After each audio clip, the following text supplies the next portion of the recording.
Dear student, मैं assistant professor Nikhat Anjum आप सभी का वेलकम करती हूँ। आज का हमारा टॉपिक है duties of education towards society, शिक्षा के समाज के प्रति कर्तव्य। जब ये समाज शिक्षा के प्रति कर्तव्य दिखाता है, उसके लिए स्कूल्स कॉलेज खोलता है, लाइब्रेरीज़ की स्थापना करता है, जिम्नेशियम बिल्ड करता है, तो शिक्षा का भी कर्तव्य बन जाता है कि वे समाज के प्रति जो उसकी जिम्मेदारियां हैं उनको निभाए, उन्हें पूरा करे। तो आइए समझते हैं आज duties of education towards society को।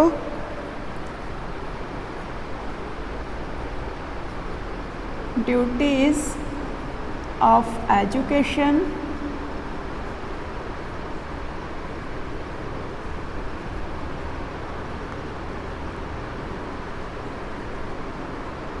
towards society।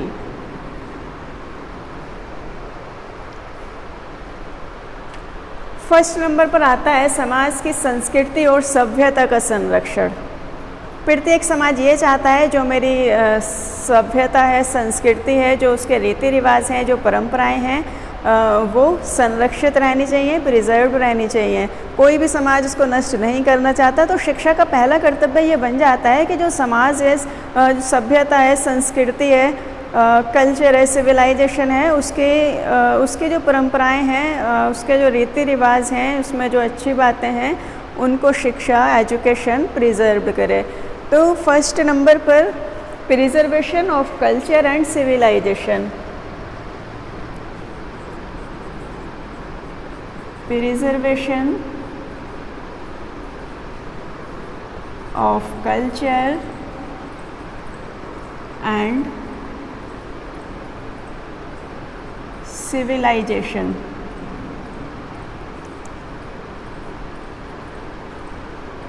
इसके सेकंड नंबर पर आता है संस्कृति एवं सभ्यता का पोषण। शिक्षा सिर्फ संरक्षित प्रिजर्व्ड करने का काम ही नहीं करती, बल्कि उसका पोषण का भी काम करती है कि जो भी उसकी अच्छी बातें हैं उनको पाल पोस कर बड़ा किया जाए, उसे अच्छा बनाया जाए, बड़ा बनाया जाए, और एजुकेशन जो है उसे सहेजने का काम करे। तो नंबर सेकंड पर आ जाता है ये समाज संस्कृति और सभ्यता का सिर्फ सैद्धांतिक ज्ञान ही ना दे, बल्कि उसका व्यावहारिक ज्ञान भी दे, जिससे बच्चा परिस्थिति कंडीशन के अकॉर्डिंग खुद को उसमें ढाल सके।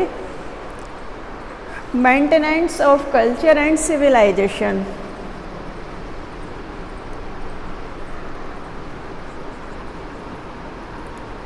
Maintenance of culture and civilization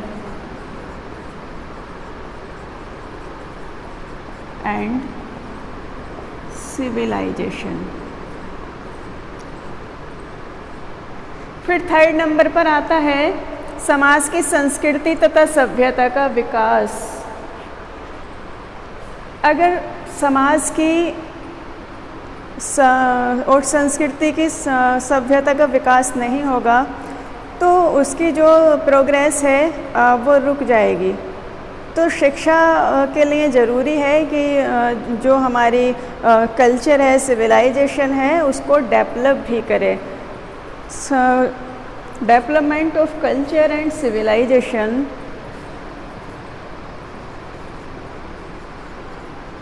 development of culture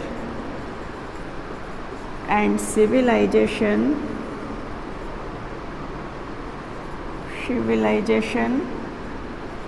of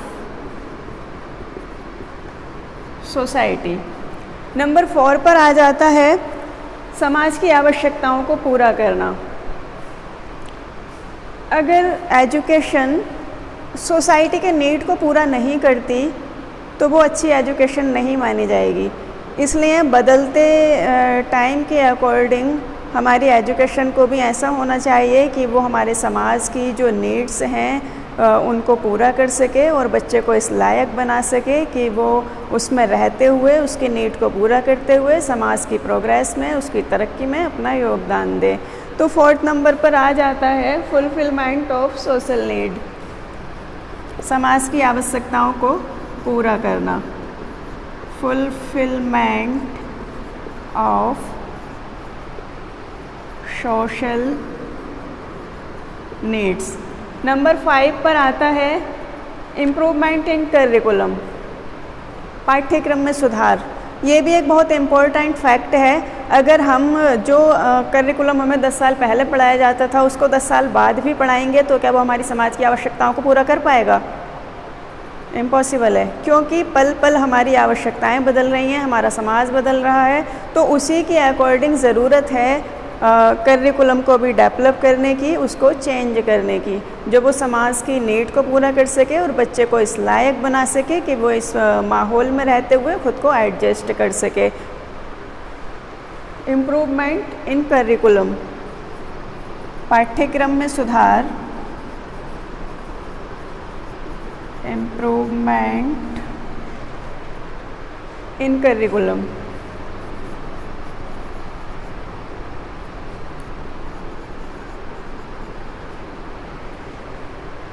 number 6 पर आता है बालक की रचनात्मक शक्तियों का विकास।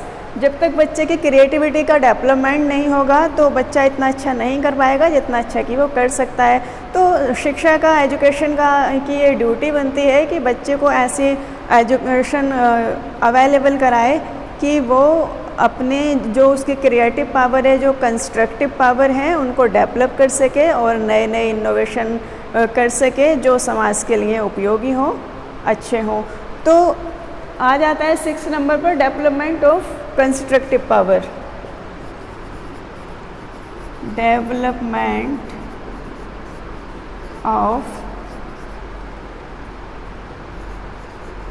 Constructive power.